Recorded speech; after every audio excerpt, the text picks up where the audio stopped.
নমস্কাৰ, মই সুস্মিতা লগ হৈছে মুহূৰ্তৰ এক গুৰুত্বপূৰ্ণ খবৰ। বিশেষকৈ চৰকাৰী চাকৰিয়ালৰ ক্ষেত্ৰত গুৰুত্বপূৰ্ণ সিদ্ধান্ত গ্ৰহণ কৰিছে ৰাজ্যৰ মুখ্যমন্ত্ৰী ডক্টৰ হিমন্ত বিশ্ব শৰ্মাই। মৃত্যু হলেও চৰকাৰী চাকৰিয়ালৰ পৰিয়ালে লাভ কৰিব দৰমহা আৰু কেইবাটাও গুৰুত্বপূৰ্ণ মন্তব্য কৰিছে। কি মন্তব্য কৰিছে এই মুহূৰ্তত গ্ৰাফিক্স সহায়ত তথ্য লৈ আহিছো।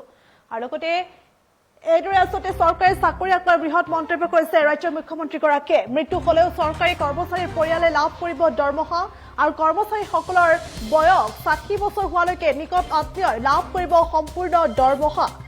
চৰকাৰী কৰ্মচাৰীৰ পৰিয়ালক সকাহ দিয়াৰ বাবে এই ঘোষণা কৰিছে ৰাজ্যৰ মুখ্যমন্ত্ৰীগৰাকীয়ে।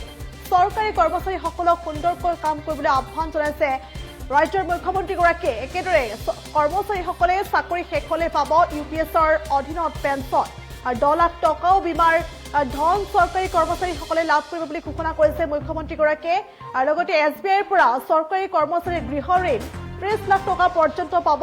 প্ৰধানমন্ত্ৰী সূৰ্য ঘৰ আঁচনিৰ অধীনত বেংকে ঋণ দিব বুলিও ঘোষণা কৰিছে মুখ্যমন্ত্ৰী ডক্টৰ হিমন্ত বিশ্ব শৰ্মাই। পুনৰ উল্লেখ কৰিছো গুৰুত্বপূৰ্ণ খবৰ, কিয়নো মৃত্যু হলেও এতিয়াৰ পৰা চৰকাৰী চাকৰিয়ালৰ পৰিয়ালে লাভ কৰিব দৰমহা আৰু এইদৰে কেইবাটাও গুৰুত্বপূৰ্ণ মন্তব্য কৰিছে ৰাজ্যৰ মুখ্যমন্ত্ৰীগৰাকীয়ে। আৰু লগতে কৰ্মচাৰীগৰাকীৰ বয়স ৬০ বছৰ হোৱালৈকে নিকট আত্মীয়ই লাভ কৰিব সম্পূৰ্ণ দৰমহা আৰু এই কথা ঘোষণা কৰিছে মুখ্যমন্ত্ৰীগৰাকীয়ে। চৰকাৰী কৰ্মচাৰীৰ পৰিয়ালক সকাহ দিয়াৰ উদ্দেশ্যে এই কথা ঘোষণা কৰিছে আৰু সকলোকে ভালদৰে কাম কৰিবলৈ, সুন্দৰকৈ কাম কৰিবলৈ আহ্বান জনাইছে। নিষ্ঠা সহকাৰে সকলোকে কাম কৰিবলৈ আহ্বান জনাইছে ৰাজ্যৰ মুখ্যমন্ত্ৰীগৰাকীয়ে। আৰু লগতে তেওঁ উল্লেখ কৰিছে যে কৰ্মচাৰীসকলে চাকৰি শেষ হলে UPSৰ অধীনত পেঞ্চন লাভ কৰিব বুলিও কৈছে আৰু 10 লাখ টকাৰ বীমাও ধন চৰকাৰী কৰ্মচাৰীসকলে লাভ কৰিব। আৰু এই ধৰণে কেইবাটাও গুৰুত্বপূৰ্ণ মন্তব্য কৰিছে। আৰু লগতে SBIৰ পৰাও চৰকাৰী কৰ্মচাৰীসকলে গৃহ নিৰ্মাণৰ বাবে 30 লাখ টকা পৰ্যন্ত ধন লাভ কৰিব বুলি ঘোষণা কৰিছে ৰাজ্যৰ মুখ্যমন্ত্ৰীগৰাকীয়ে। আৰু কি মন্তব্য কৰিছে মুহূৰ্তত মন্তব্য আহি পৰিছে আগবঢ়াইছো। ভগৱানে নকৰক, কিন্তু আমি সকলোৱে জানো যে মানুহ মৰণশীল। মৃত্যুৰ যিটো চিৰন্তন সত্য, সেই সত্যৰ পৰা আমি কোনেও আঁতৰি আহিব নোৱাৰো। কিন্তু আজিলৈকে অসমত যদি কোনোবা চৰকাৰী কৰ্মচাৰীৰ মৃত্যু হয়, তেওঁলোকক 5% কম্পেনচনেট এপইণ্টমেণ্টৰ ব্যৱস্থা কৰা হৈছিল। কিন্তু আমাৰ চৰকাৰে এটা বিশেষ নিয়ম কৰিছিলে যে যদি কোনোবা চৰকাৰী কৰ্মচাৰীৰ মৃত্যু হয়, তেওঁৰ পৰিবাৰে বা তেওঁৰ পৰিয়াল, যাৰ নিকট আত্মীয় বুলি কওঁ, এলোকে বুলি কওঁ, সেই ব্যক্তিজনে চৰকাৰী কৰ্মচাৰীজনৰ 60 বছৰ নোহোৱা পৰ্যন্ত সেই একেটা দৰমহা নিয়মিতভাৱে বেংক একাউণ্টত লাভ কৰিব। আজিৰ পৰা মই নাভাবো যে ভগৱানে কৰক এনেকুৱা সুবিধা আপোনালোকৰ কোনোবাই ল'ব লাগে। কিন্তু যদি পৰিৱেশ আৰু পৰিঘটনাৰ ফলত আমাৰ যদি কাৰোবাৰ জীৱনত এনেকুৱা সমস্যা আহি পৰে, তেতিয়াহ'লে আপোনালোক সকলোৱে, বিশেষকৈ পৰিয়ালে, অন্তত এটা সময়ৰ বাবেও আপোনালোকে নিজৰ পৰিয়ালৰ কথা চিন্তা কৰিব নালাগে।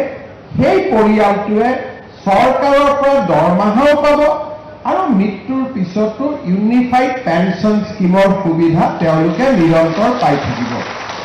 আৰু ইয়াৰ লগে লগে এজন চৰকাৰী কৰ্মচাৰীৰ মৃত্যু হলে তেওঁ এক্স গ্ৰেচিয়া 10 লাখ টকা, ষ্টেট বেংক অৱ ইণ্ডিয়া আৰু আমাৰ চুক্তি অনুসৰি 10 লাখ টকাৰ অতিৰিক্ত লাইফ ইঞ্চুৰেঞ্চ কাভাৰেজ এটাও তেওঁলোকে লাভ কৰিব।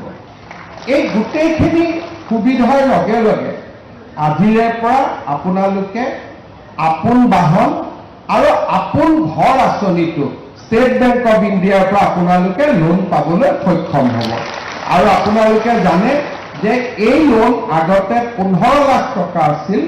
এইবাৰ চৰকাৰে এই লোনৰ সীমা 30 লাখ টকালৈকে বৃদ্ধি কৰিছে। গতিকে 15 লাখ টকাৰ স্থানত আপোনালোকে 30 লাখ টকা পৰ্যন্ত লাভ কৰিব পাৰিব। শেহতীয়াকৈ এতিয়া আমি আৰু এটা সিদ্ধান্ত লোৱাৰ পথত আছো, যদিও সিদ্ধান্তটো লোৱা হোৱা নাই, যে আমাৰ ঘৰত ইলেক্ট্ৰিচিটি বিল যাতে জিৰ' আহে, তাৰ কাৰণে আমাৰ ঘৰত প্ৰধানমন্ত্ৰী সূৰ্য ঘৰ আঁচনিৰ অধীনত আমি যাতে সোলাৰ লগাব পাৰোঁ তাৰ বাবে বেংকৰ পৰা আপোন ঘৰ আঁচনিৰ দৰে আপোনালোকে উইদাউট মৰ্টগেজ লোন পাবলৈ সক্ষম হ'ব, যাতে মাহেকীয়া ইলেক্ট্ৰিচিটি বিলৰ পৰাও আমি ৰক্ষা কৰিব পাৰোঁ। অৰ্থাৎ আজি আপোনালোকৰ এই অতিৰিক্ত শিক্ষকৰ পৰা নিয়মীয়া শিক্ষকলৈ হোৱা এই যাত্ৰাৰ প্ৰথম যিটো সুবিধা আনি দিব সেইটো হ'ব পৰিয়ালটো এটা সুৰক্ষা চক্ৰৰ মাজলৈকে লৈ যাব।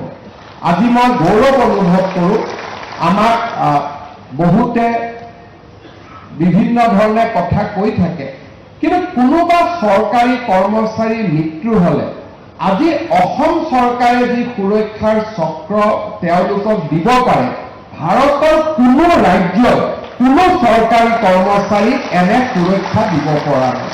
আৰু এই সুৰক্ষাৰ কাৰণে আজি অসমৰ বিভিন্ন চৰকাৰী কৰ্মচাৰী উপকৃত হৈছে। আৰু কৃতজ্ঞ পৰিয়ালসমূহক মই যেতিয়া লগ পাওঁ, তেওঁলোকে স্পষ্টভাৱে তেওঁলোকে আমাক জনায় যে ছাৰ, আপোনালোকে ইয়াৰ লোৱা সিদ্ধান্তৰ কাৰণে প্ৰতি মাহৰ 1 তাৰিখে মোৰ স্বামীৰ মৃত্যুৰ পিছতো মোৰ একাউণ্টত দৰমহা একেই ধৰণে আহি আছে।